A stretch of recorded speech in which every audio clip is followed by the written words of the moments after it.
Oi, eu sou a Isabela. Eu sou a Flávia. E você caiu no Angu de Grilo.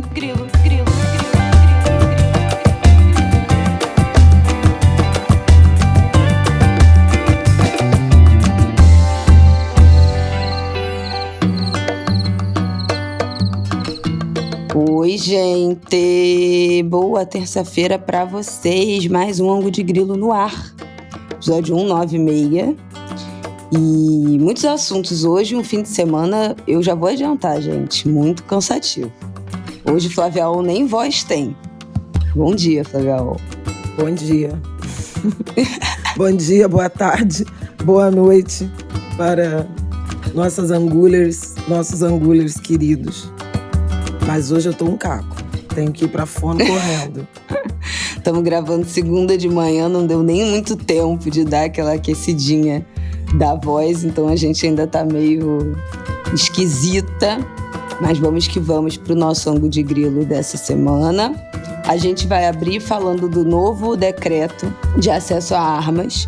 O governo anunciou no final da última semana aquele decreto, né, que do Bolsonaro, que tinha aberto muito a possibilidade das pessoas terem quantidades enormes de arma, de munição, dos CACs, né, dos colecionadores, também dos civis para defesa pessoal. Tudo aquilo que a gente falou, já tinha falado e criticado no governo passado, agora foi reeditado e aí tem novas regras que diminuem o número de armas que podem ser adquiridas, o número de munição. Tem várias restrições que a gente vai falar aqui. Depois disso, vamos dar uma passada pela nova edição do Anuário Brasileiro de Segurança Pública. Os dados também saíram no ano passado. E, gente, uma catástrofe, né? Aumento nos números de feminicídio, de violência doméstica, de estupro, especialmente quando a gente está falando de segurança, né, ou violência contra a mulher, os números são desoladores.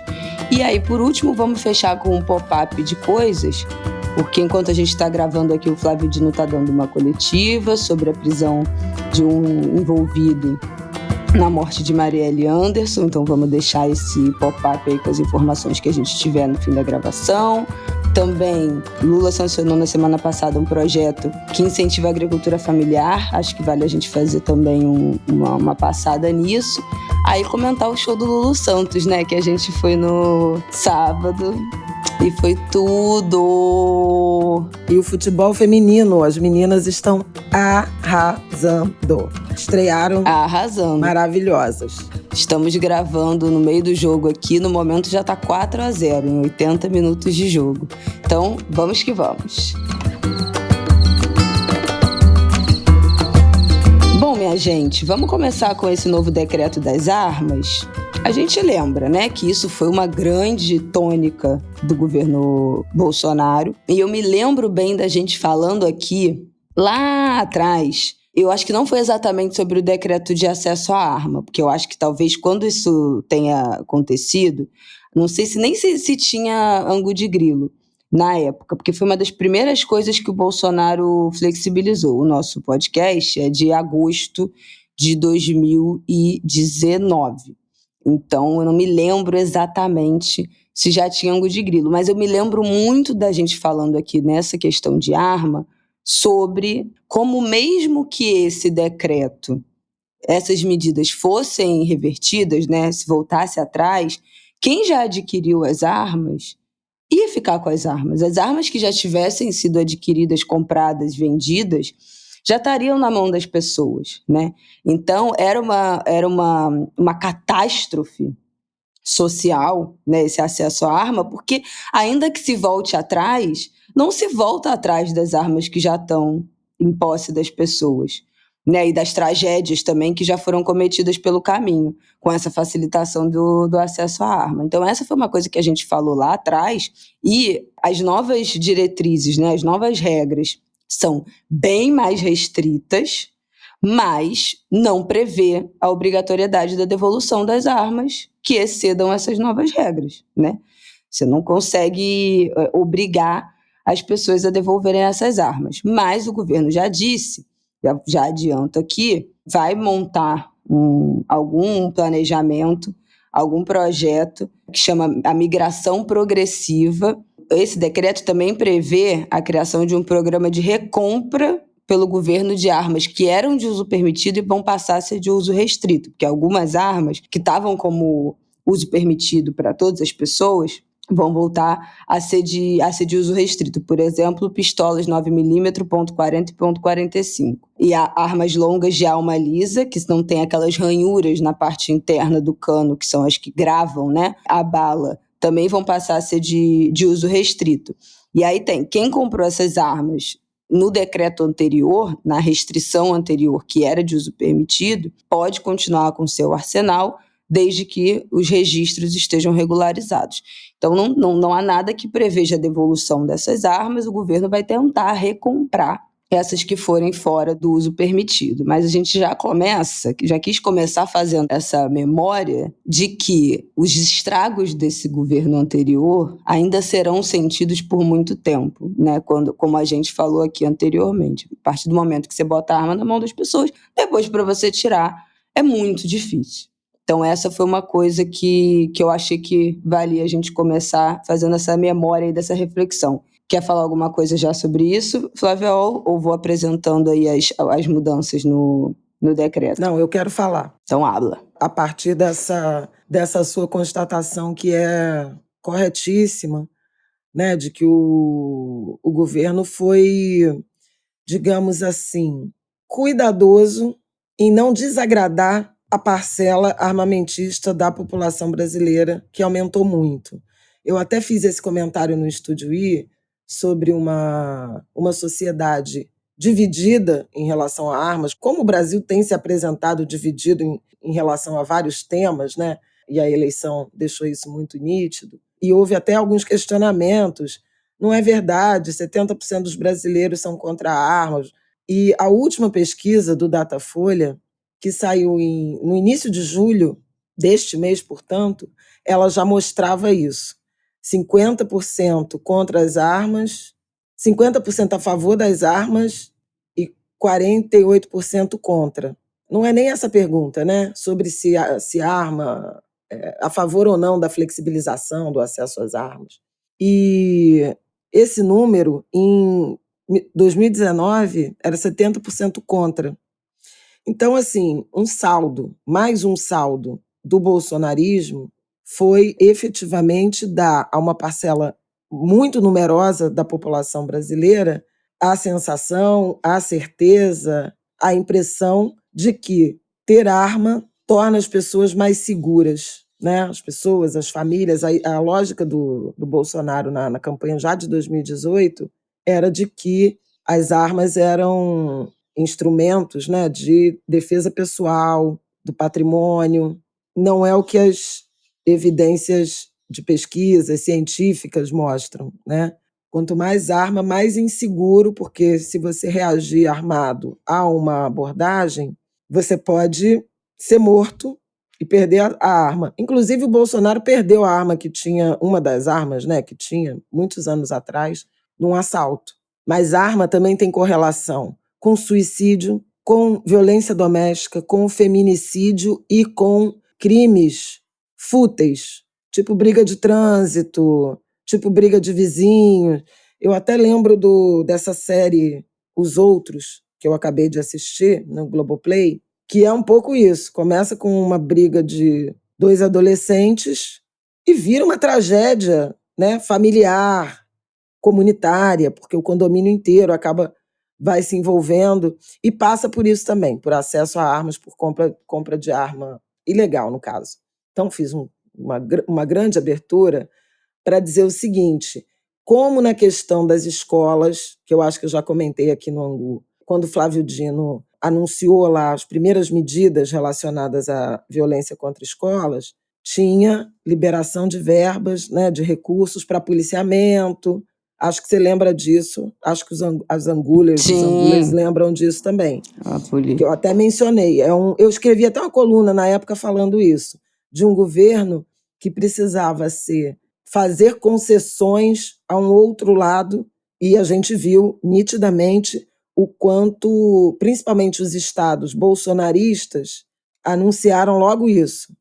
Mais polícia, treinamento de professores, não sei o quê, mas sob a ótica Patrulha policial e muito escolar. menos a fala de patrulha escolar, pois é.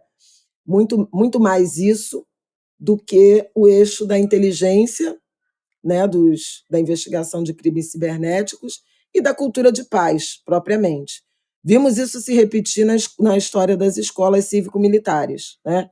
O governo federal fez o decreto e alguns governos estaduais anunciaram que vão manter, eventualmente ampliar. Foi nosso tema na semana passada. E agora, nas armas, a mesma coisa. Há, de fato, um recuo na direção de um alinhamento maior com o Estatuto do Desarmamento, com um status quo menos flexível. Há muitas medidas na direção do controle das armas, da fiscalização. Sim. Tem um dado importante, que é a Polícia Federal assume o controle e fiscalização de armas em mãos de civis. Isso tinha uma queda de braço em relação ao Exército. E a outra coisa, você mencionou da 9mm. Também havia um lobby muito forte da indústria de armas e até de alguns militares na direção de manter a 9mm fora da proibição, né, de acesso restrito. E ganhou o grupo que defendia que ela fosse tornada, né, voltasse a ser calibre restrito. Agora, a Isabela falou do programa de recompra e tem gente que acha que foi um aceno o pacote, o programa, não ter previsto, por hora, confisco das armas em excesso. Por quê? Foram adquiridas num momento em que havia permissão para isso, né? Então, o primeiro esforço é de mais investigação, de mais fiscalização, de mais rigor, inclusive no trânsito, né, de armas. Os atiradores não poderão levar, né, em transporte a arma municiada. Isso é importante porque estava permitido você andar com arma carregada. Pois é, deixa eu fazer essas diferenças, porque a gente vai tópico por tópico com essas mudanças. Ah, tá. Então, só para acabar o negócio do confisco, o Flávio Dino deu entrevista ao Estúdio I na sexta-feira, falando do decreto, e disse o seguinte: é mais controle, redução, né, da quantidade. Ainda esse ano sai o programa de recompra, e aí eles vão monitorar como é que a sociedade vai estar se comportando em relação a isso. A circulação, a controle, a fiscalização, a registro. E não descartou que num momento avaliando que continua exagerada a questão de posse, né, de armas, o governo tome alguma medida mais dura na direção para ter essas armas. Sim. Ele disse o seguinte, eu até que fiz essa pergunta e tem uma leitura de que direito adquirido, né, porque elas foram compradas legalmente. E ele disse que a Constituição brasileira permite que o governo faça intervenções se você, por exemplo, analisar que é um risco... a saúde, a vida, enfim. Coletivo, né, os arsenais particulares. Então, ele não descartou isso, mas disse, até, enfim, fez uma piada comigo falando: vou usar um verso que você conhece muito bem, uma coisa de que você gosta muito, faça como o velho marinheiro que durante o nevoeiro leva o barco devagar, citando Paulinho da Viola, nosso príncipe. Então, assim, não está descartada alguma possibilidade de, posteriormente, haver o que chamaríamos de confisco.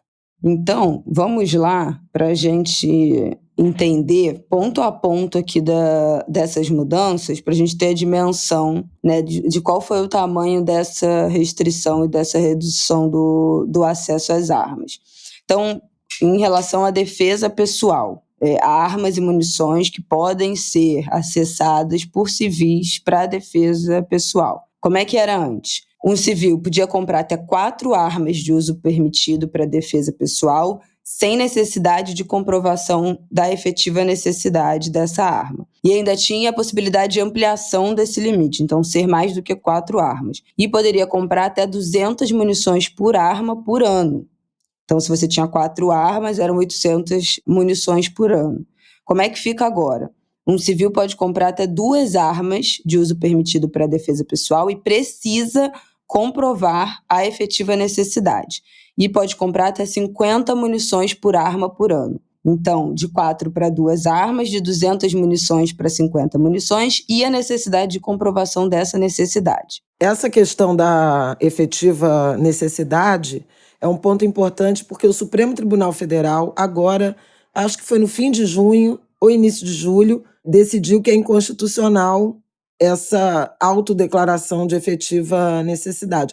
O Bolsonaro, ele liberou num grau, além da quantidade de armas e de munição, essa questão da defesa pessoal, você não precisar comprovar a efetiva necessidade, permitiu um derrame, porque as regras eram as seguintes: se você é dono, né, de um estabelecimento comercial, você pode ter arma. E a segunda é morando em cidades, estados, em que a taxa de homicídio seja superior a 10 homicídios para cada 100 mil habitantes.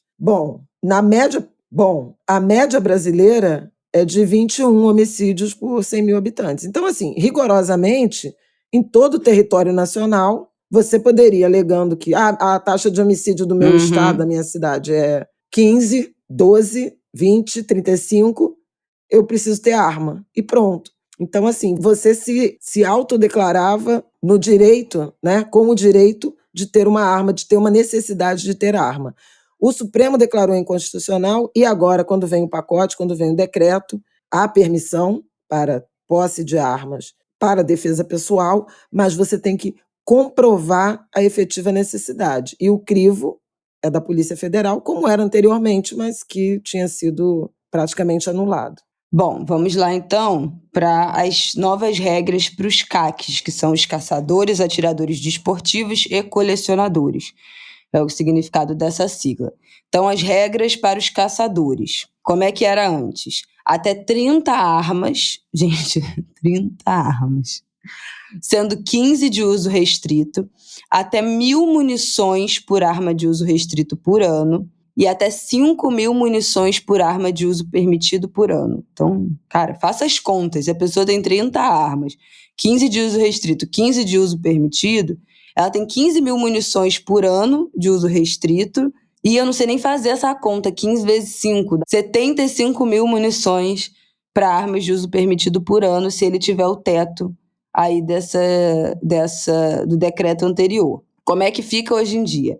Até 6 armas no total, e aí a Polícia Federal e o Exército podem autorizar em caráter excepcional a compra de até 2 armas de uso restrito, até 500 munições por arma por ano, então não tem mais esse 1.000 ou 5.000, dependendo se é uma arma de uso restrito, se é uma arma de uso permitido, e a necessidade de autorização do IBAMA, porque aqui a gente está falando de regras para caçadores. Então, né, a caça no Brasil, a princípio, não é permitida, né? Então, acho que faz sentido faz todo sentido ter a autorização do IBAMA. Agora, vamos para uma que é muito importante, porque a gente viu o tamanho que foi o buraco que o Brasil se enfiou nessa de clube de tiro, né? Então, são as regras para atiradores desportivos. Então, além de reduzir o número de arma, também retoma a classificação por níveis dentro desses atiradores desportivos, pensando no número de treinamentos ou número de competições. Então, vamos dar um exemplo aqui. Vamos lá. Antes, como é que eram essas regras antes? Até 60 armas, sendo 30 de uso restrito. Até 1.000 munições por armas de uso restrito, podendo chegar ao teto de 30.000 munições por ano. E até 5.000 munições por arma de uso restrito, podendo chegar até 150.000 munições por ano. E também até 20 quilos de pólvora. Como é que ficam essas regras, que aí é o exemplo que essa matéria do G1 está dando, posso até botar o link que ela vai ponto a ponto, para atirador nível 1, né? Porque como são vários níveis, eles deram um exemplo do nível 1, que é o nível mais, não sei se é mais básico. É o iniciante. Será que é? É o iniciante. É o iniciante, né? O nível 1. O nível 3, né, que é o mais alto, segundo o Flávio Dino, é praticamente quem faz competições, né? É uma demanda por arma e por munição que é compatível com atiradores de competições desportivas.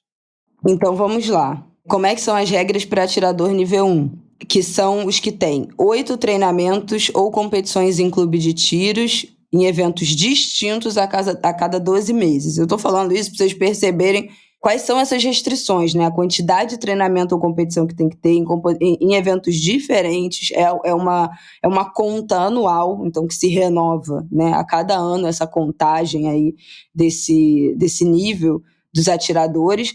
E aí essa restrição vai para até 4 armas de fogo de uso permitido. Então a gente sai de 60 armas, podendo ser 30 de uso restrito, para até 4 armas de fogo, todas de uso permitido, até 4.000 cartuchos por ano e até 8.000 cartuchos .22 ou short por ano, que aí são especificações mais técnicas. Então a gente sai de até 180.000 munições por ano e 20 quilos de pólvora para 12.000 cartuchos. E aí as regras para colecionadores. Antigamente era até 5 armas de cada modelo, e aí vedadas as automáticas, não portáteis ou portáteis semiautomáticas, cuja data do modelo original tenha menos de 30 anos. Então, para você ter armas automáticas, não portáteis ou portáteis semiautomáticas, elas deveriam ser anteriores, mais antigas do que 30 anos.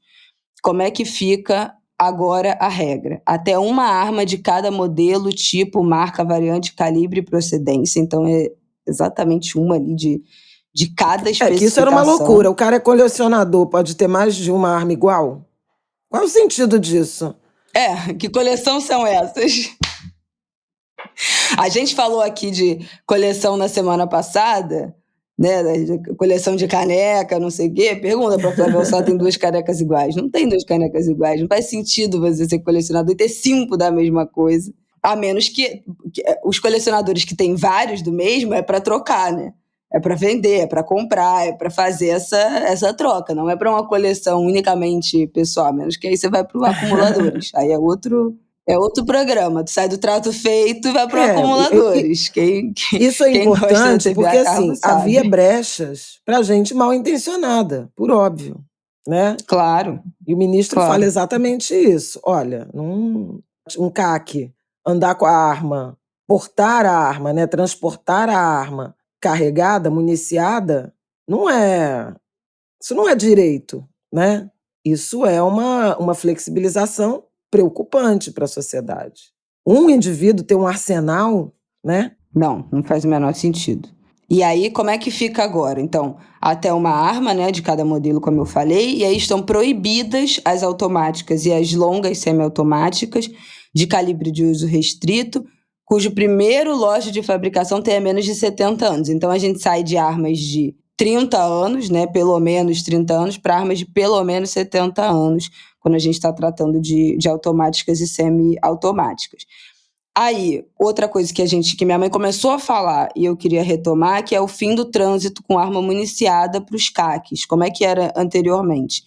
Quem é CAC, né, colecionador, atirador ou caçador, tinha direito a transitar portando uma arma municiada entre o local de guarda autorizado, onde é que o local que essa arma fica guardado, até o local da prática da atividade. E aí, como é que fica agora?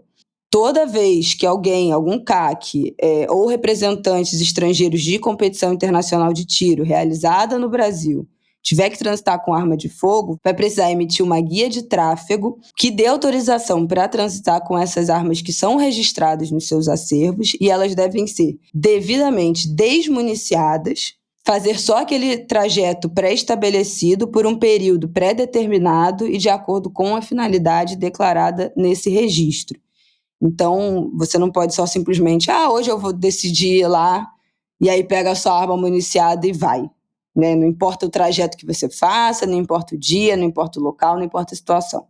Então, tem que ter uma guia que é o que vai dizer que aquele trajeto está permitido, que aquele período está permitido, e que fora dessa janela, eventualmente, aquela arma está circulando sem autorização. Eu acho que outra coisa importante também, que a gente falou aqui, que a gente já falou muito aqui, né, sobre essas casas, esses clubes de tiro desportivo, também tem novas regras, também tem regras mais restritas. Como é que era antes? Não tinha regra nenhuma sobre localização ou horário de funcionamento. Esses estabelecimentos poderiam ficar, inclusive, perto de escola, que a gente sabe que nas eleições também são local de votação. E as regras agora, a partir desse novo decreto, são as seguintes. Os clubes de tiro e empresas de instrução terão que ficar pelo menos a 1 quilômetro de distância de escolas públicas ou privadas. O horário de funcionamento também vai ter que respeitar o limite entre 6 da manhã e 10 da noite. Fica proibido o funcionamento 24 horas. Tinha uns lugares que funcionavam, 24 horas. E em relação a essa mudança de horário de funcionamento, é imediata. Então, viu aí um clube de tiro funcionando ainda antes das 6 da manhã, depois das 10 da noite, 24 horas, já está errado, né? Esse decreto já foi feito, já foi sinalizado. Então, essa mudança do horário de funcionamento é imediata e essas outras adequações têm um prazo aí de 18 meses, né? Para eventualmente mudar de lugar, transferir a sede, arrumar outro prédio, etc. e tal. A validade do registro de armas de fogo no decreto anterior era de 10 anos, no geral, e aí agora também essa restrição cai um pouco nesse prazo, né? Nesse período. Então, para os CACs, a validade de 3 anos, para posse e caça de subsistência, 5 anos, para a empresa de segurança privada, 5 anos, e aí indeterminado para integrante da ativa, enfim, aí funcionários públicos, guardas, policiais. Mas é importante lembrar que tem que fazer uma avaliação psicológica a cada 3 anos, essas forças de segurança. Ah, sim, beleza. Eu acho que é isso, gente. Eu acho que é o último ponto que eu acho que vale a gente falar também. Eu já tinha falado aqui, né, que algumas armas iam voltar a ser de uso restrito, como as 9mm .40, .45 e aquelas armas sem as ranhuras na parte interna do cano. Elas tinham ficado como uso permitido, mas vão voltar a ser uso restrito.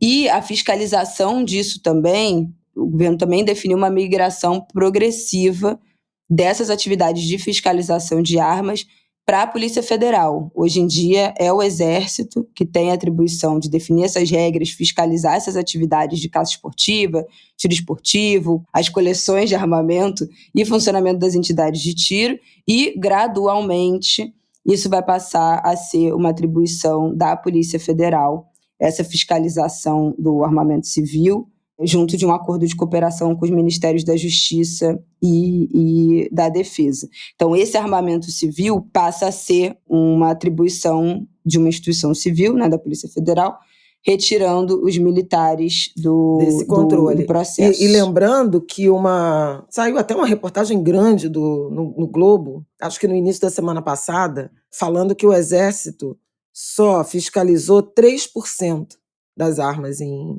circulação. O número brincadeira, né? Triplicou, quase quadruplicou, acho que é 374% o número de armas na mão dos CACs, e a fiscalização permaneceu estável. Não houve um aumento de fiscalização. Portanto, era realmente um derrame, e acho que o caso mais exemplar disso foi o Roberto Jefferson, né? Que estava em prisão domiciliar, e, portanto, tanto impedido de ter arma, né, na residência, por óbvio, mas ele não apenas manteve o arsenal, como comprou arma e munição já estando em prisão preventiva domiciliar. Absurdo completo, né? O cara tinha um arsenal e era um detento, né? Um presidiário. E atentou, no fim, né, nos finalmente... 4 tentativas de homicídio. Quase matou a agentes federais. Os policiais, exatamente. 4 tentativas de homicídio contra agentes federais. Agora, comprou arma e munição sem nenhum controle, né? Teve acesso, trouxe arma de Brasília, porque o lugar da cautela, da guarda, era Brasília, e as armas foram parar em Comendador Levi Gasparian, que é o município da região serrana onde ele vivia. Então, assim, é o caso mais emblemático do tamanho do descontrole. E agora a tendência, né, a Polícia Federal assumindo, o Flávio Dino disse que as estruturas serão formadas para, digamos assim, fortalecer essas áreas. Eu falei, mas tem efetivo suficiente para isso, né? Porque é uma missão e tanta, né, que a Polícia Federal vai usar.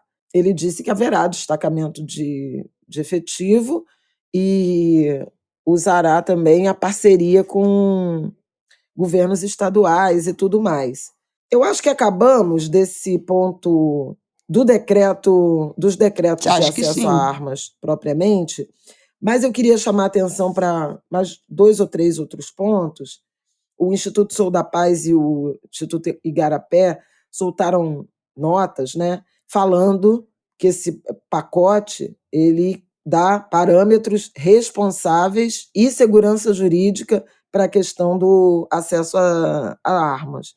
Um arcabouço legal claro, estável, moderno, na direção principalmente de você ter o controle, né? Poder fiscalizar, controlar, reduzir esse tempo de registro, porque você mais ou menos acompanha quem são essas pessoas que estão com armas. Lembrando, a Isabela falou no início, e eu reforço, armas são bens, produtos, vou chamar bem, né?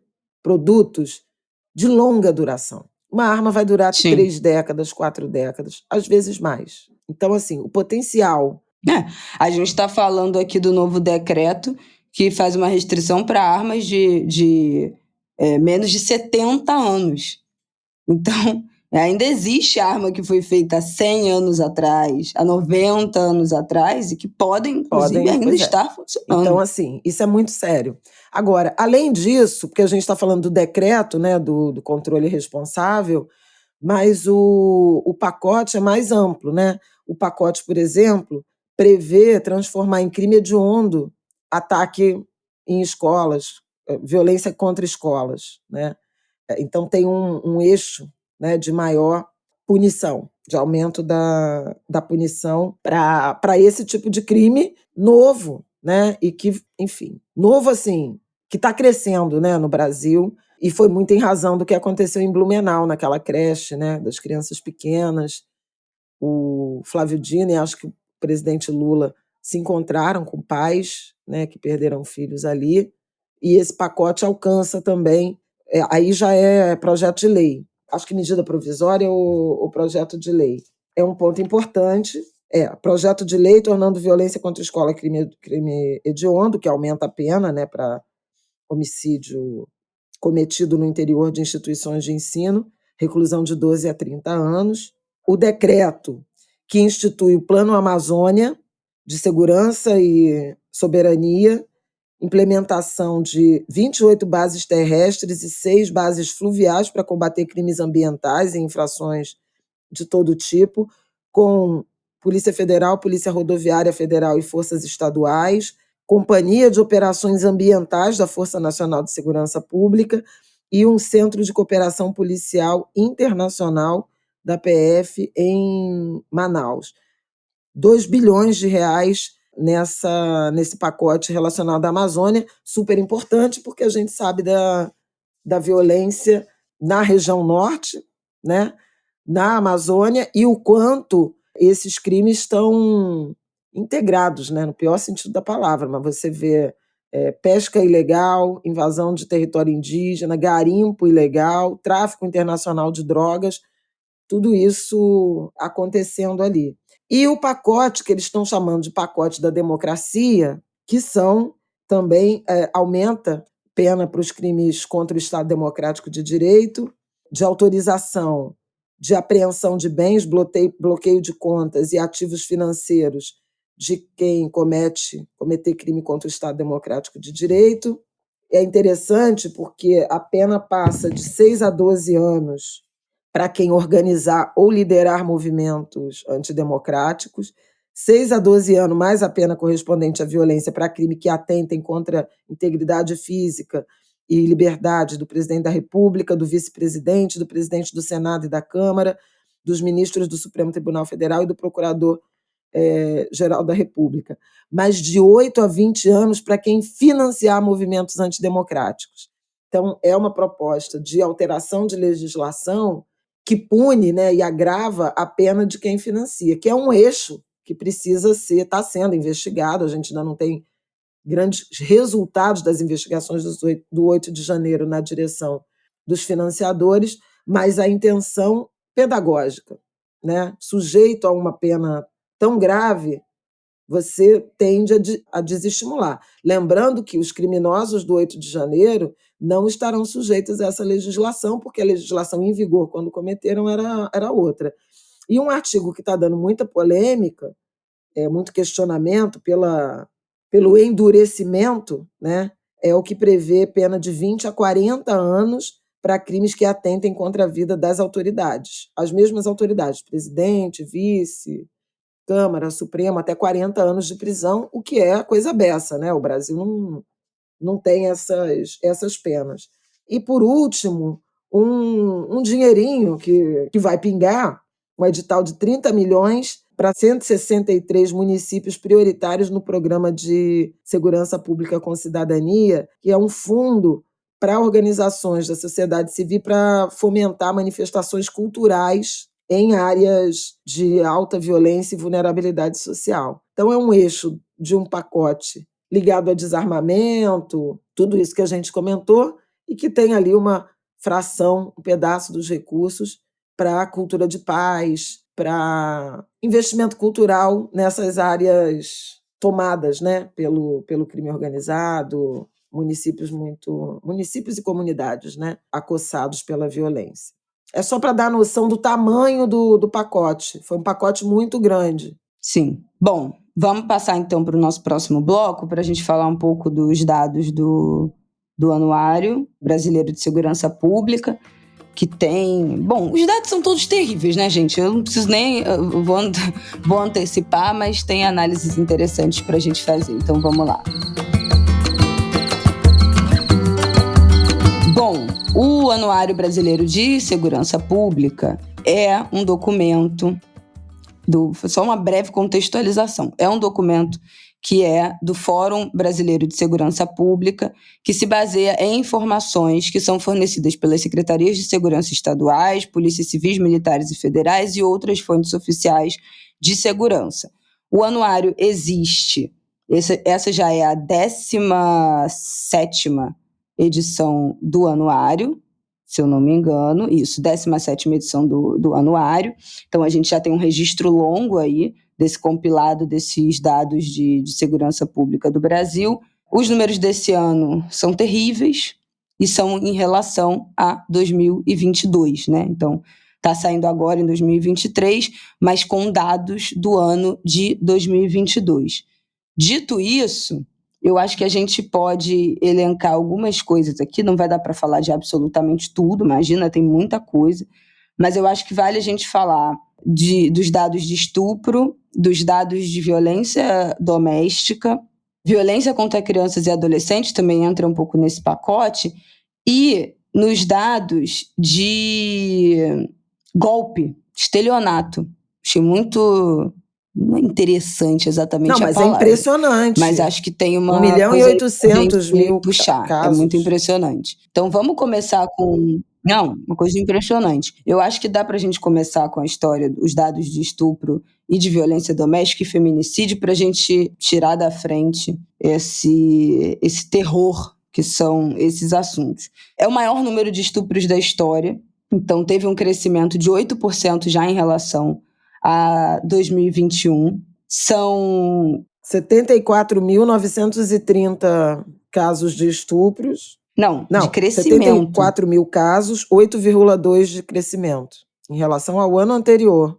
Ah, tá, porque o infográfico dá a entender que os 74.000 é de crescimento. Tá, então, mas eles têm uma projeção de 800 mil por ano, né? Eu vi isso. Essa projeção. Ah, tá. Então reformulando, peraí. Maior número de estupros registrados, denunciados, né, da história. Eu acho bom fazer esse adendo, porque como são dados da segurança pública, são notificações de estupro que chegam, né, a essas instituições. Então, quase 75 mil vítimas, um crescimento de 8% em relação a 2021.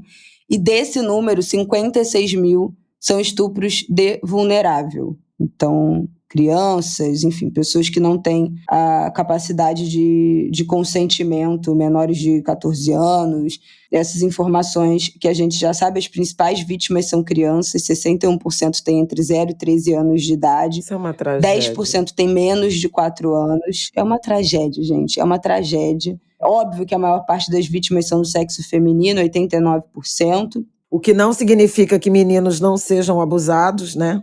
Exatamente. A gente já sabe que a maior parte dos estupros acontecem na residência da vítima, então 68% desses casos aconteceram na casa da pessoa e só 9% em vias públicas.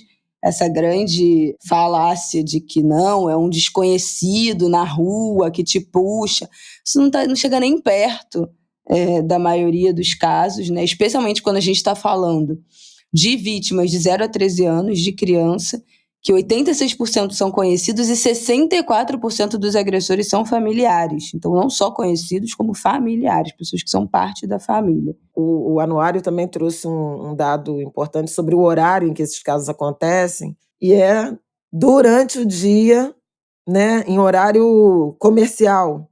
É aquele momento em que normalmente, né, as pesquisadoras falam disso, que a mãe saiu para trabalhar, entendeu? E a criança ainda não foi para a escola, não foi levada para a escola e tal, e é nesse momento que o abuso acontece. Então à luz do dia, dentro de casa, por pessoas conhecidas. Isso é muito grave. Uma explicação para esse número ter aumentado de registros pode ser, primeiro, que a informação está circulando mais, né? Está comentando mais.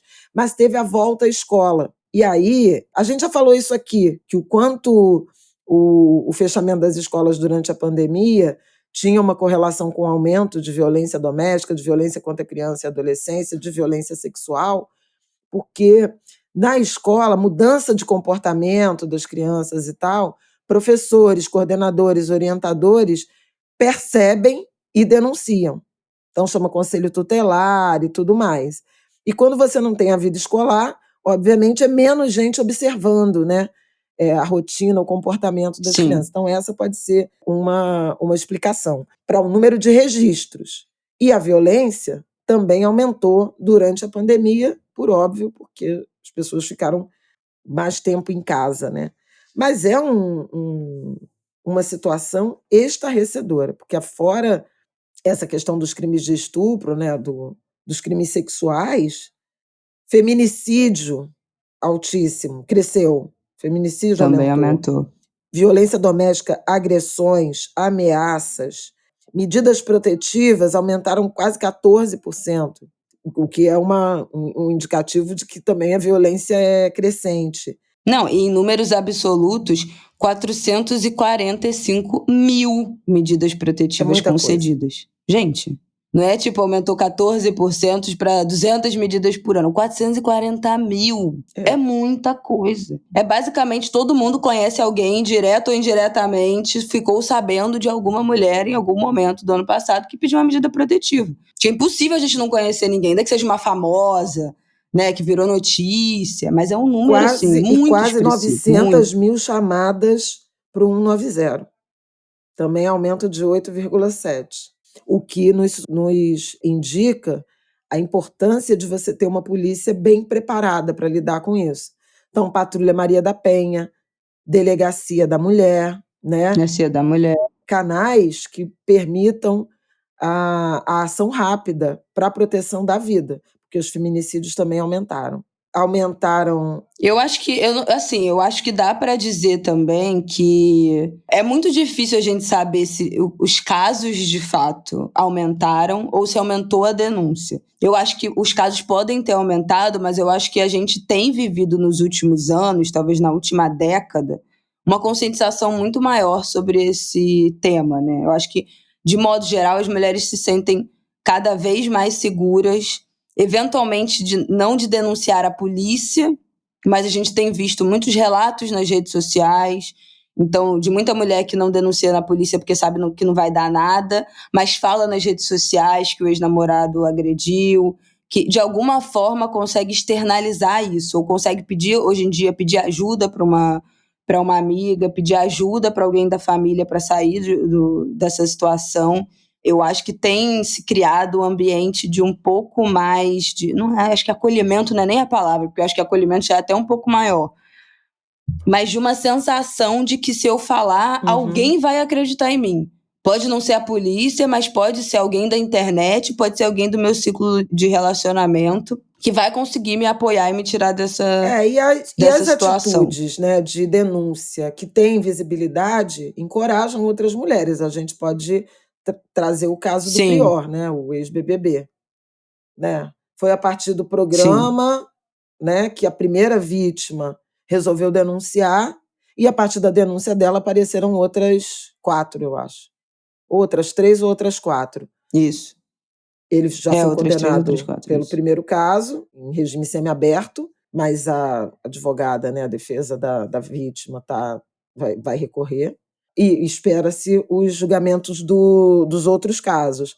Então, você vê isso é verdadeiro. Aquele Thiago Brenan também, é verdade, está preso. Até aquele Jairinho, padrasto do Henri, né, daquela história horrorosa, mas assim, a partir de uma primeira história, de uma primeira denúncia, várias outras mulheres vão se somando, vão se encorajando e se somando nesse. Outro dia também de um outro médico anestesista que dopava as vítimas, uma mulher denunciou e várias outras também denunciaram. Então tem algum pacto coletivo, né, que assegura essas mulheres a falarem quando elas se sentem de alguma forma acolhidas. Eu acho que é a mesma coisa das crianças, né? Se a mãe ou se o pai ou se a avó em casa não vai acreditar, fala com uma professora. Fala com uma diretora de escola, até com um amiguinho da escola, que aí vai comentar com a mãe, né, fazer esse telefone sem fio, mas algum canal de acolhimento é o que faz com que essas vítimas tenham a segurança de no caso do feminicídio, denunciar. Tem a tipificação da lei, né? A lei é de 2015. A gente vê crescentemente as estatísticas de feminicídio aumentando e se distanciando com mais precisão em relação a homicídio de mulheres. Porque existe homicídio de mulheres, né? Mulheres que são assassinadas, não, pode ser um latrocínio, por exemplo, né? E ser uma mulher. Então, esse não é exatamente um crime de feminicídio. Mas na medida... Sim, exatamente, não tem a ver com o gênero, mas na medida, né? em que a polícia, que tem um arcabouço legal, objetivo, e a polícia compreende isso, as investigações vão na direção dessa tipificação. Então, foi marido, foi ex-namorado, foi companheiro. Você já tem um arcabouço legal e uma polícia mais preparada para essa indicação, assim como o Ministério Público. Então, também os números eles aumentam também por isso, por um preparo maior, né, uma capacidade maior de interpretação de uma legislação específica, de uso de uma legislação específica. Sobre feminicídio, o Rio de Janeiro é um negócio absurdo, a quantidade de casos, né? O Rio está... Enfim, o Rio está muito mal, assim, tá entre... Ou é líder, tentativa de feminicídio, o Rio é líder, mas feminicídio, morte decorrentes de operação policial, tentativa de homicídio, vários desses crimes, o Rio está entre primeiro ou terceiro entre os estados brasileiros. Então, um ambiente de muita violência. Eu queria chamar a atenção também para o aumento do número de casos de racismo e de LGBTfobia, e a gente sabe que, por decisão do Supremo Tribunal Federal, esses crimes, né, de ódio são equiparados. Não, são... Porque não tem legislação, a homofobia não é criminalizada. Para LGBTfobia então você usa a lei do racismo. Mas foi equiparada ao crime de racismo. A mesma interpretação do racismo, embora não tenha uma legislação específica. Tem muitos estados que não separam essa estatística ainda. Então, assim, é ruim, porque se você não organiza a produção de informação, você não tem acesso ao crime, significa descaso. Então, pode ser muito maior.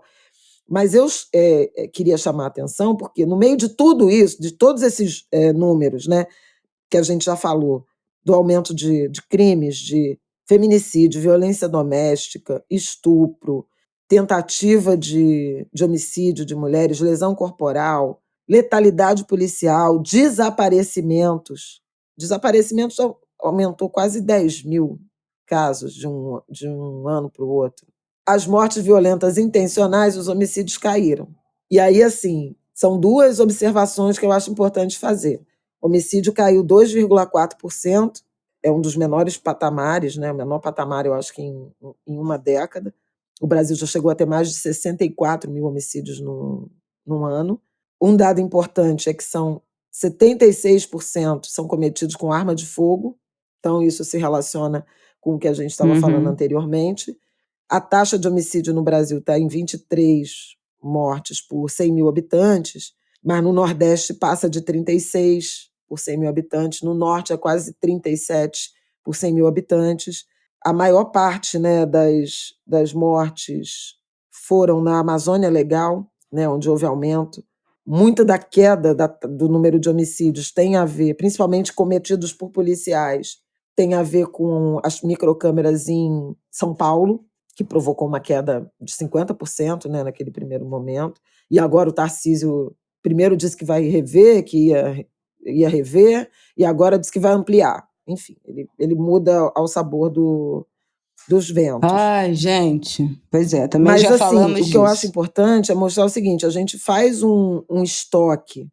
No estoque, o número de mortes violentas intencionais caiu, mas a violência, todas as modalidades, inclusive de assassinatos, dirigidos a minorias ou a maiorias minorizadas, aumentaram.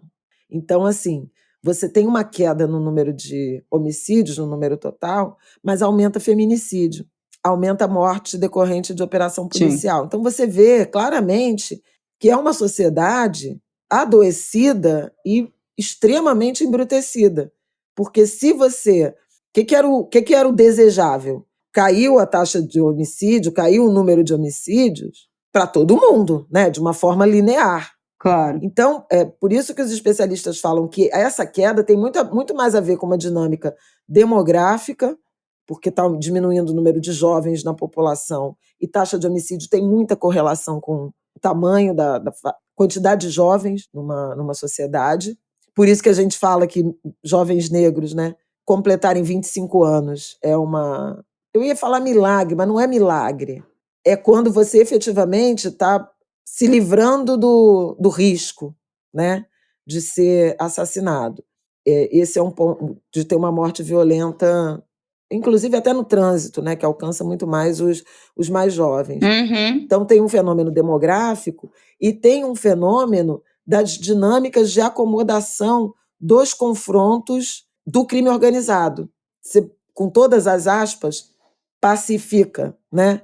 Um território tomado, não sei o quê. Quando tem disputa de território, você tem aumento, que é o que está acontecendo aqui no Rio de Janeiro nesse momento, na Zona Oeste. Sim. Você, obviamente, tem aumento de taxa de homicídio. E quando a situação se acomoda, você tende a ter menos mortes. E muito dessa mudança de dinâmica... já foi a realidade de vários outros lugares do Rio, né? Que eram muito mais violentos e hoje em dia são muito menos, né? A Rocinha, né? A última grande tentativa treta que teve na Rocinha lá, do Rogério 57. Então, sempre que tem esse... Teve uma época que era... Estou falando na Zona Sul, porque é o que as pessoas hoje em dia enxergam como talvez uma área de mais segurança.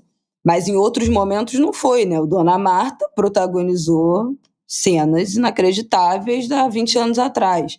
Então, a partir do momento em que esses conflitos se assentam para qualquer um dos lados, né, para de ter essa disputa por território, porque no Rio de Janeiro, quem não é daqui, eu acho que não tem muito essa... Ou que está em estados que tem uma facção muito predominante, ou que tem um poder paralelo unificado, aqui é jogo de war.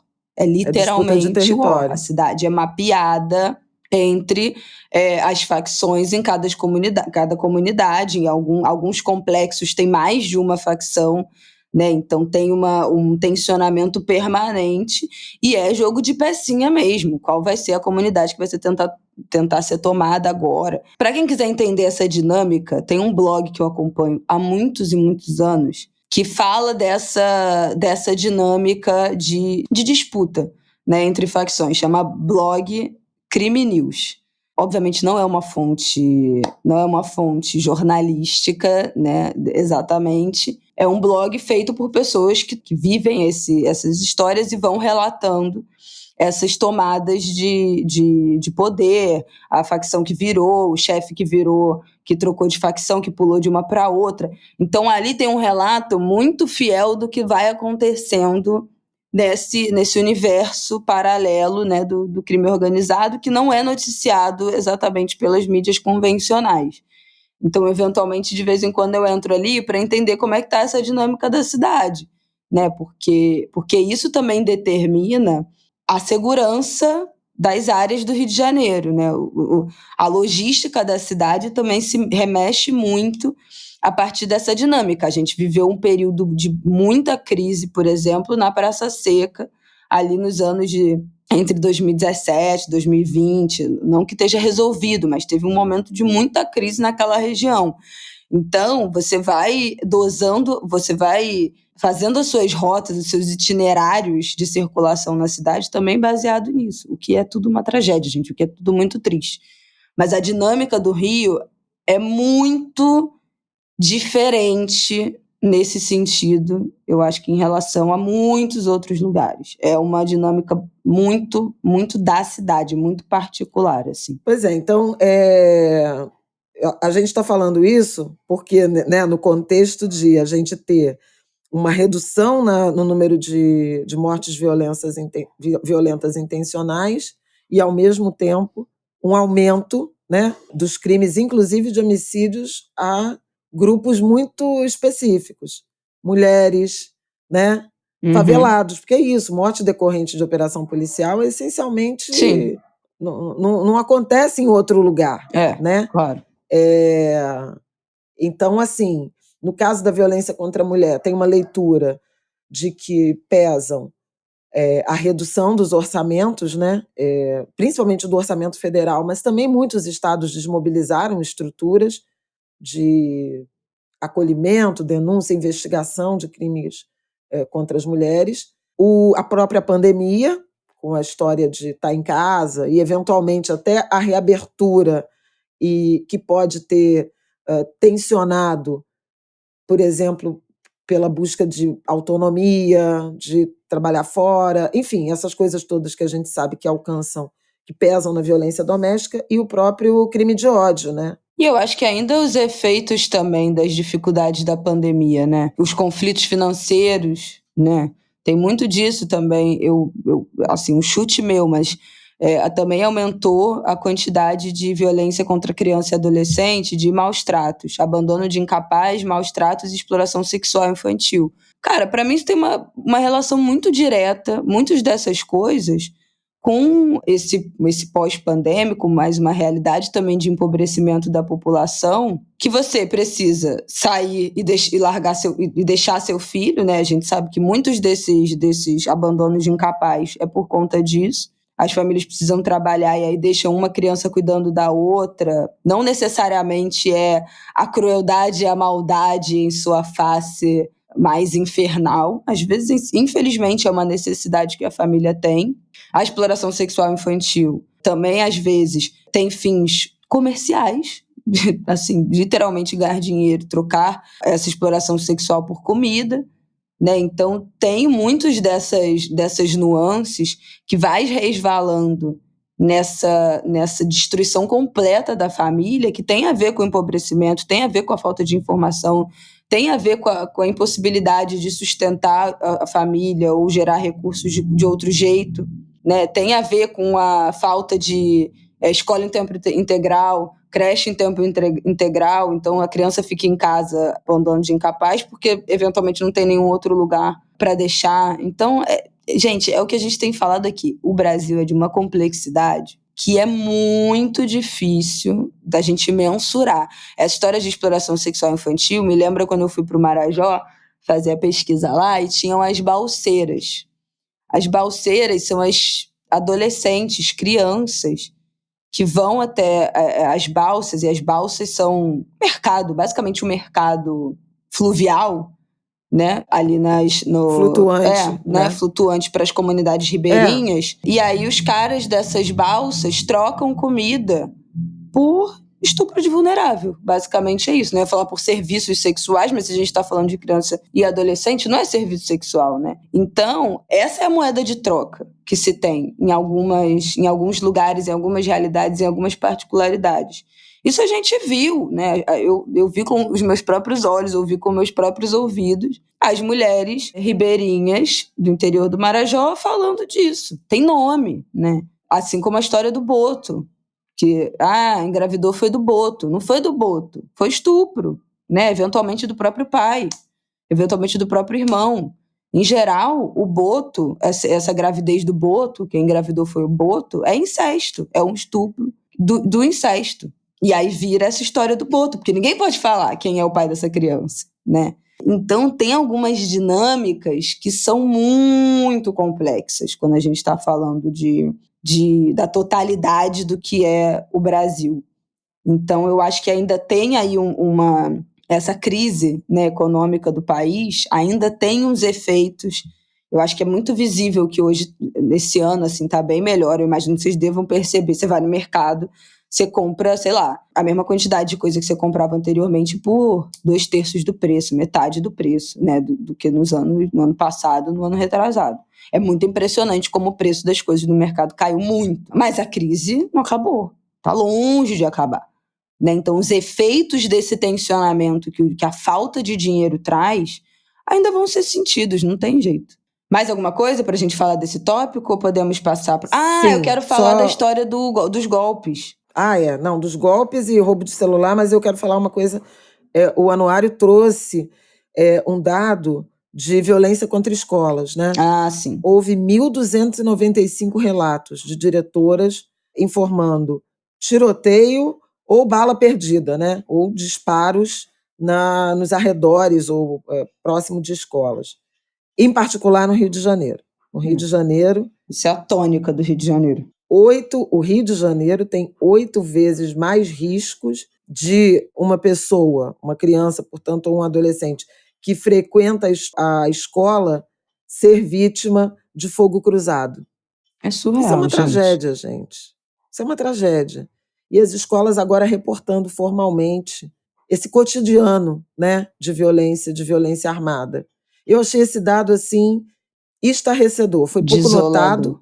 Foi pouco notado no anuário, mas, assim, é por isso que a gente está vendo. Aí a gente volta de novo para o primeiro bloco falando do agravamento de pena para homicídios, né, em ataques a escolas.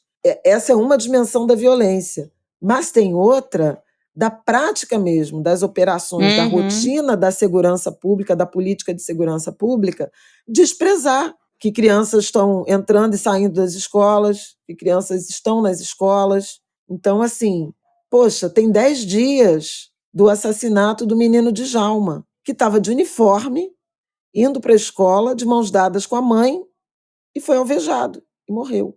A bala atravessou o corpo dele, alcançou a mochila de uma outra menina, de uma colega, que estava no mesmo caminho, e foi parar no carro de um vizinho. Então, assim, tem tudo a ver com tudo, né?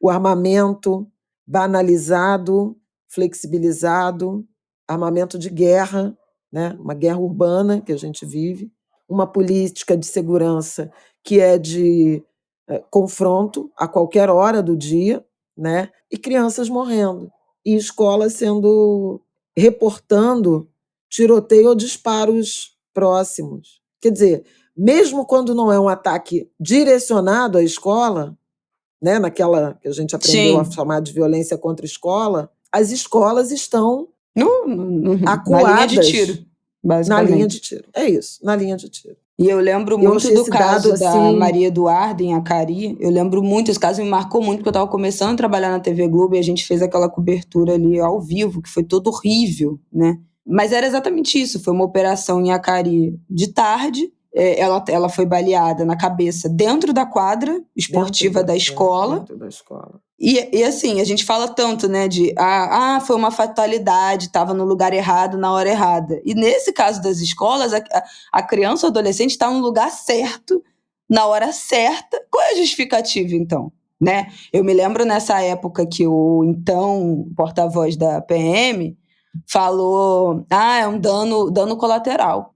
sim. Tem menor, entendeu? Mas menor tato, preparo, análise, absolutamente nada. Então, quando a gente está falando de escola, não tem lugar errado na hora errada, sabe? E isso no Rio de Janeiro, cara, é desolador. É toda semana a suspensão de aula por conta de operação, quando elas começam, né, pelo menos 6 horas da manhã, que dá tempo de suspender a aula, e se não, são deflagradas no meio do dia quando as crianças já estão lá. Quantas fotos a gente já não viu de criança escondida, deitada no chão, no meio do corredor da escola, longe, né, das paredes externas, para tentar se proteger de tiro. Isso não existe. O Herê, na Maré, é o Herê? Peraí. O Herê, na Maré, tem no teto da escola, tem uma placa, escola não atire. Assim, porque eles dão tiro de cima de helicóptero. E eles botaram uma placa mesmo. Se você procurar no Google, você botar o Herê Maré. Uma das primeiras fotos que aparece no Google, eu estou vendo aqui, é a placa que fica no teto da escola. Escola não atire e o logo do projeto. Então, assim, é desolador, gente. É desolador. Bom, para a gente fechar esse bloco, eu quero só falar dos dados de golpe, cara, de estelionato. Impressionante a quantidade de golpe, o crescimento desses golpes virtuais. 326% de crescimento desde 2018, como isso virou um novo mercado. E aí tem uma redução enorme de roubo de instituição financeira, então roubo a banco, roubo a estabelecimento comercial, roubo de carga, roubo de residência, roubo a transeunte, tudo isso caiu no ano passado. Mas os golpes da internet, né, os registros de fraude eletrônica e estelionato na internet, cresceram um absurdo, e também os celulares roubados e furtados. Quase 1 milhão, né? 999 mil. 1 milhão de celulares roubados e furtados, um crescimento de 16% em relação ao ano anterior. Mas os golpes virtuais cresceram bizarramente. 1 milhão e 800 mil registros de estelionato.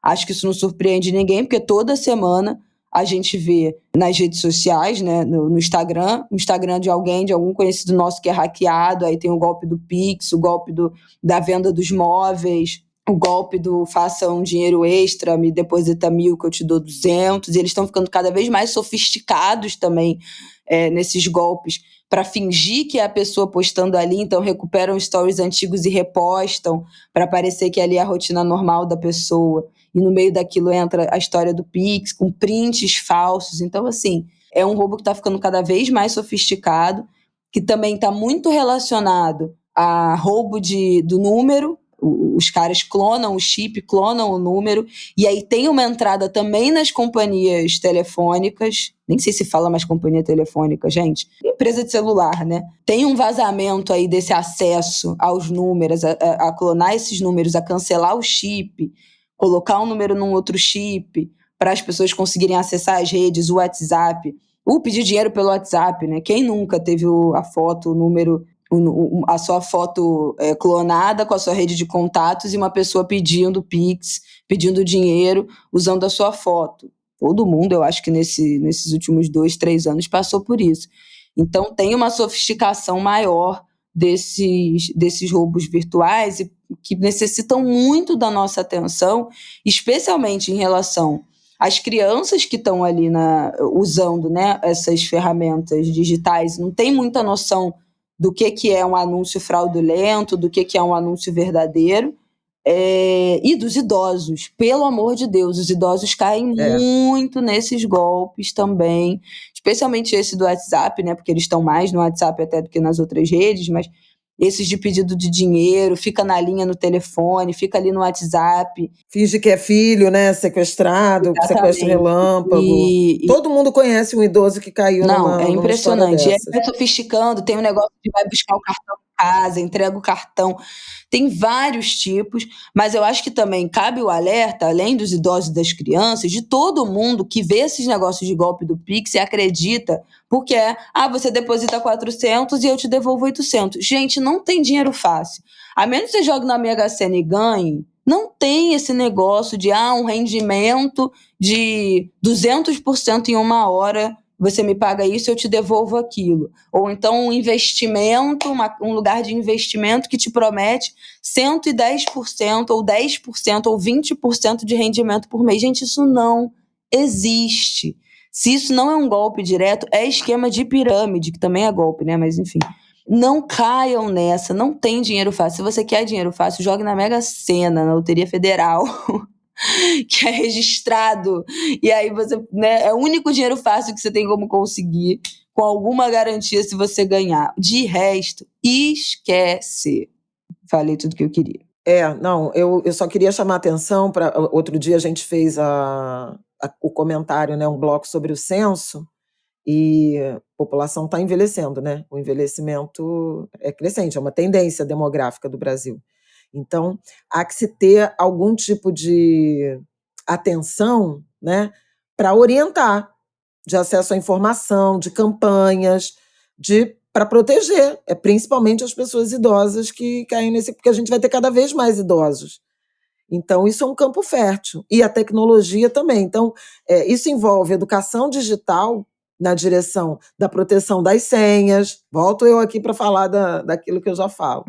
Senhas mais difíceis, mais complexas, né? A dupla verificação. Você vai criando umas camadas de proteção para tentar reduzir a exposição aos criminosos. Isso é super importante, claro, para qualquer idade, mas os mais velhos são mais vulneráveis, justamente por não estarem inseridos com a mesma intensidade nesse mundo digital. Então, é super importante pensar nesses mecanismos, desenvolver algum tipo de código, sabe? Sei lá, ligar todo dia numa determinada hora, falar uma determinada palavra, para ter certeza de que é seu filho que está te ligando, é seu neto que está te mandando um WhatsApp, ter essa desconfiança. Porque a tendência, inclusive, é isso se agravar com inteligência artificial, vozes, né? Eventualmente até imagens. Então, assim, é muito importante a gente ter o letramento digital e oferecer para os nossos mais velhos também. É isso, minha gente. Acho que demos um bom. Não dá nem para dizer que foi um resumo, né? Hablamos tudo. Todos os dados aqui que a gente ressaltou de importantes conseguimos falar aqui. O estúdio foi invadido aqui. Oi, meu amor. Oi, vovó. Você quer falar aqui com os Angulers? Oi, vovó. Fala aqui. Oi, Angulers. Oi, meu amor. Fala. Oi, Angulers. Oi, Angulers. Uma boa semana para vocês. Boa semana para vocês. Agora eu vou encontrar o tio Teteus. Ele vai me dar uma cuíca. Ih, é? Vai encontrar o tio Ele vai te dar uma cuíca? Não tô nem sabendo disso. Sim. Eu vou te mostrar que vai me mostrar. Vai tocar assim. Esse é o som da cuíca, gente. Bom, com essa... O que você achou do show do Lulu Santos? Achei ótimo. Pra gente já então chamar o próximo bloco para comentar o show do Lulu Santos, temos essa introdução que Martinico achou ótimo.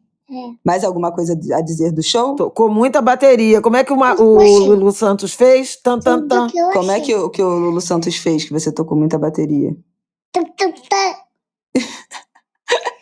Então é isso, gente. Então tá, manda um beijo pro pessoal. Beijo pra vovó Flávia. Beijo, meu amor. E boa semana. Outra mama. Agora eu vou passear. Vai passear. Ai, meu Deus. Bom, gente, com essa introdução, vamos pro nosso terceiro bloco pra gente falar aqui dos nossos pop-ups da semana e do show do Lulu Santos. Bom, vamos deixar então os nossos pop-ups. Eu acho que vale começar pela prisão do bombeiro Suel durante a operação que investiga a morte de Marielle Anderson. Flávio Dino deu uma coletiva, né, no início dessa manhã, já temos algumas informações, mas essa história vai se desenrolar aí durante a semana. Sim, há uma perspectiva de que realmente a Polícia Federal se aproxime dos mandantes, né, que são as respostas que precisam ser dadas ainda, né, mandante e motivação. Mas esse bombeiro foi preso, ele já estava envolvido no caso, ele estava em regime aberto, eu acho, semiaberto, e essa prisão tem a ver com a delação do Elcio Queiroz, que é o réu pelo homicídio, né, de autoria, juntamente com o Rony Lessa. Mas ele informou que o Rony Lessa foi que matou a Marielle e o Anderson. E esse Maxwell, conhecido como Suel, participou do plano, vigiava. Essa história me... Ai, gente, é um buraco, né? Que não tem fim. Já tem matéria, né, falando sobre essa prisão, outros alvos também da operação. Ele é ex-sargento do Corpo de Bombeiros, Maxwell Simões Correia, conhecido como Suel. Ele fez um trabalho de monitoramento e campana da rotina da vereadora Marielle. Que circulava sem proteção, né? Isso é uma coisa que é preciso sempre ser lembrada. Sim. Né? A Marielle foi fuzilada num carro que não tinha blindagem, por um motorista, né? Que não tinha basicamente treinamento nenhum. De qualquer. Um carro passeio por um motorista que não tinha nenhum tipo de... O Anderson, coitado, era um motorista de aplicativo. Sim. Então, assim, é tudo muito triste. Muito triste. Porque, obviamente, que os caras são criminosos, matadores, né? O escritório do crime, que já se comprovou, né? Que tinha relação, né? O Rony Lessa. Mas, assim, a Marielle foi um alvo muito fácil pela nossa falta de cuidado. Falo nossa no sentido da sociedade, das instituições, de uma certa ingenuidade, de achar que ela podia circular como uma pessoa qualquer, como uma pessoa comum. Então foi sem chance de defesa, de fuga, de nada. Mas a expectativa, então, a partir dessa nova prisão e dessa delação do Elcio Queiroz, é de que se chegue aos mandantes. Ao mandante, ou aos mandantes, enfim. É a notícia triste. Outra notícia triste dessa manhã foi a morte da Leni Andrade, uma grande cantora brasileira. O Brasil, que é um país de grandes cantoras, uma grande cantora brasileira. Diz que ela era a cantora favorita dos compositores. Na semana passada perdemos João Donato, também um dos... É verdade. Né, talvez assim, um dos poucos ainda da criação, dos criadores da bossa nova, que ainda estão entre a gente. Compositor brilhante, um multi-instrumentista, mas que depois se dedicou muito intensamente ao piano, parceiro de Deus e Todo Mundo, e inclusive compositor de Amoriô, que é uma das músicas favoritas do Marte. É, né? Verdade. Com Gilberto Gil. É verdade. Então, assim, semana, né, no intervalo de uma semana de luto na música brasileira, na música global também, com a morte do Tony Bennett na semana passada. Vale a pena visitar a obra.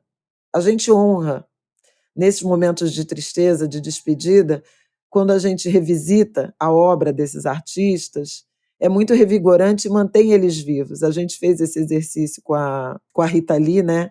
E foi muito bacana reencontrar a obra, as composições da Rita Lee, quando a Gal morreu, da Gal. E é assim que eles se eternizam, quando a gente acessa, ouve a música, lembra das histórias. Enfim, são essas as minhas notas. Aí eu vou trazer uma, provavelmente, né, pode ser positiva. Tem uma brasileira, Thelma Krug, uma cientista muito craque, concorrendo à presidência do IPCC, que é o painel do clima da ONU, né? Painel intergovernamental sobre mudança climática, ou sobre mudança do clima da ONU. Ela já é vice-presidente, ela é uma das 3 vice-presidentes do IPCC, que é que faz aqueles relatórios sobre clima, sobre mudanças climáticas.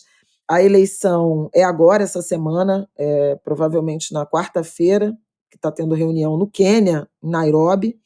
A Thelma já está lá desde a semana passada, e a ministra Marina Silva e a secretária-geral do Itamaraty, Maria Laura da Rocha, chegaram no fim de semana. O governo brasileiro está em campanha objetiva para fazer de Thelma Krug presidente do IPCC. Uma nota conjunta da candidatura dela foi assinada por 5 ministérios: Meio Ambiente, Ciência e Tecnologia, Relações Exteriores, Minas e Energia e Agricultura. Ela concorre com um britânico, um belga e uma sul-africana. Ela é graduada em matemática na Universidade de Chicago, fez doutorado em estatística espacial na Inglaterra. É uma cracona, é pesquisadora titular no INPE, trabalhou no Ministério da Ciência e Tecnologia, no Ministério do Meio Ambiente e desde 2015 é vice no IPCC. Pode ser que a gente tenha uma brasileira na presidência do IPCC, o que reafirma, reforça esse compromisso, né, com a agenda de enfrentamento às mudanças climáticas. O Lula cometeu aquela gafe na semana passada sobre a África, eu escrevi uma coluna sobre isso, a gente pode indexar, Sim. mas eu não... Bom, tudo que eu tinha a dizer já disse. Óbvio que foi... Diablo. Uma declaração muito imprópria, assim, fruto do improviso.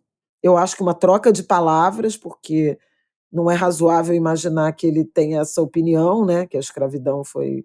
Gratidão por tudo que foi produzido, tudo que foi feito nos 350 anos de escravidão. Não combina com o presidente que mais abriu embaixadas na África, que mais viajou para países africanos nos 2 primeiros mandatos, mas há muito mais a se fazer, né? Foi o único presidente brasileiro que pediu desculpas pela escravidão, em 2005, no Senegal, ao lado do Gilberto Gil, então ministro da Cultura. Mas, assim, você tem que ter um letramento racial para não cometer esse tipo de gafe. Óbvio. Né? Agir objetivamente no enfrentamento ao racismo, por mais inclusão, por um desenvolvimento sustentável, pelo bem viver de afro-brasileiros, brasileiros em geral, e de africanos, dos nossos irmãos africanos. Acho que eu já falei tudo de pop-up. Bom, 2 últimas coisas que eu queria falar. O projeto, né, a lei que foi sancionada, que retoma o programa de aquisição de alimentos e o Cozinha Solidária. Antes de mais nada, quem quiser se aprofundar nesse tema, eu preciso indicar o Jornal do Veneno, que eu indico quase toda semana aqui, mas a Ju, que é do @Comida Saudável para Todos, Juliana Gomes, a sempre citada. No episódio de sábado, ela falou sobre isso. Falou exatamente sobre a lei, né, do Programa de Aquisição de Alimentos e a Política Nacional de Cozinhas Solidárias. Ela é uma especialista nessa área, estuda direito à terra, meio ambiente, agronegócio, alimentação. Então, ela, mais do que ninguém, completamente qualificada para fazer uma análise mais profunda desse tema. Mas qual é a grande novidade? É a lei que retoma esse programa de aquisição de alimentos e estabelece que pelo menos 30% do recurso reservado pelo governo para a compra de alimentos, né, para órgãos de administração federal, deve ser gasto com produtos de agricultores familiares. E, além disso, também cria o programa Cozinha Solidária, que é para fornecer alimentação gratuita e de qualidade para a população em situação de vulnerabilidade e risco social. Então, essas são os principais, né, títulos dessa lei, mas eu acho que vale ouvir o episódio do Jornal do Veneno, da Ju, é o episódio 57, Mato Grosso e Cozinhas Solidárias, que ela fala disso. O Prato Cheio ainda não falou exatamente sobre isso. A gente falou desse podcast também, né, na semana passada. Acho que vale ficar de olho ou no podcast, no Prato Cheio, ou no site O Joio e o Trigo, que com certeza vai sair também a análise e isso mais esmiuçadinho, do jeito certo. E a última coisa que eu queria falar nesse ângulo de grilo, que já está longo, né, como sempre. Gente, o show do Lulu Santos. Lulu Santos, 70 anos, fazendo uma turnê enorme pelo Brasil. Vai até final do Barítono. ano. Gente, juro por Deus, que show maravilhoso, né? Gente, é hit do início ao fim. Tinha a música que ele tocava que eu falava, eu não sabia que essa música era do Lulu Santos.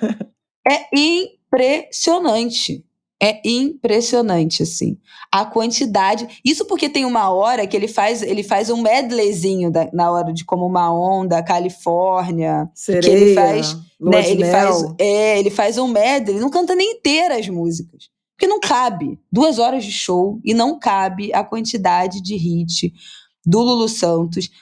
Tem show marcado até dia 25 de novembro. Várias cidades com mais de um show, com data extra, porque já estava tudo esgotando. Tem Minas Gerais, tem Manaus, tem Belém, tem Aracaju, tem Salvador, tem Maringá, tem Divinópolis, Criciúma. Gente, tem assim, todas as regiões do Brasil. O homem está rodando o planeta. Impressionante, assim. Ele acabou de voltar de uma turnê nos Estados Unidos. Vivendo seu auge ali aos 70, cantando a beça, dançando no palco, se divertindo.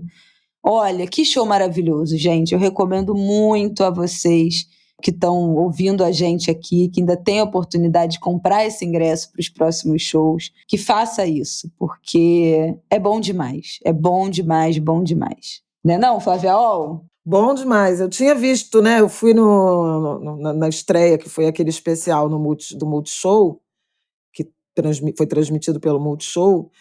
Excelente o show. E ter ido com vocês foi ainda mais legal. Porque, assim, Rafael canta todas as músicas. Isabela estava meio, vamos lá e tal. Mas não, fim já estava totalmente entregue. Gente, é maravilhoso. Porque eu não me lembrava da quantidade de música do Lulu Santos. Eu fui ficando chocada, porque eu falei, eu quero ir. Mas assim, eu posso não ir. Sabe assim, aquele show que você fala, beleza, se eu for, mas se eu não for também tudo bem. Aí o Rafael, como sempre, bota pilha, né? Que é o inimigo do fim, uma pessoa que quer fazer todos os programas, viver intensamente. E aí Isso, eu falei, Rafael, parece beleza. meu filho. Não, gente, é uma coisa impressionante. Eu vou porque eles me arrastam, entendeu? Mas no fim das contas, eu agradeço que eles me arrastem porque a gente vive coisas ótimas que se eu deixasse da minha conta, a gente não viveria. Mas assim, eu fui meio tipo, bacana, Lulu Santos, mas cara, é impressionante. Ele começa com uma sequência que eu já nem me lembro, mas que é impressionante. É impressionante, gente. Eu acho que, assim, 2 horas de show tinha, tipo, acho que 3 músicas que eu não sabia cantar. Máximo do máximo do máximo. Ele fez homenagem pra Rita Lee, né? Cantou Caso Sério, foi lindo. Cantou Caso Sério, foi lindo. Cantou Tim Maia também. Lua de Mel, que é... é verdade. A Grau gravou, né? Lua de Mel é uma... Essa música ficou muito conhecida na voz da Gal. Foi lindo. Muito bom, Ele gente. começou com... A segunda música foi Um Certo Alguém e a primeira... Puxa vida. Agora eu esqueci, mas é um super hit. Não, aí você vai pesquisar, tem 30 super hits. Aí não tem como. Então, assim, gente, vale muito, muito, muito, muito, muito a pena. Inclusive, procurar aí aquelas playlists, igual no Spotify tem This Is Lulu Santos, que tem os melhores, os maiores hits, porque assim, vocês vão saber as músicas do início ao fim. É impressionante. Eu não me lembro de ter pego um CD, na época do CD, né? Não, agora eu vou ouvir Lulu Santos. E você sabe todas as músicas. Direto ou indiretamente, você sabe todas as músicas. É muito, Toda muito, forma muito de bom. amor. Muito bom, gente. Aproveitem. Vão ver Lulu Santos, por favor. E a gente vive junto. E a gente se dá bem. Não desejamos mal a quase ninguém. E a gente vai à luta. Cantora. E conhece a dor. Consideramos justa toda forma de amor. Gente, muito legal. Essa é a primeira música. Então você já E tinha gente tão apaixonada por ele, né? Algumas fãs assim que você via. É muito emocionante, gente. É muito, ver um fã em transe no show do seu... Eu sempre lembro da Maju, que eu amo show, adoro show. Mas eu não sabia, eu não tinha essa consciência, assim, tipo... E a Maju falou... Eu fui num show outro dia, e cheguei no camarim e comentei com ela. Fui no show acho que do Caetano, na praia. Aí ela falou assim, tu adora show, né?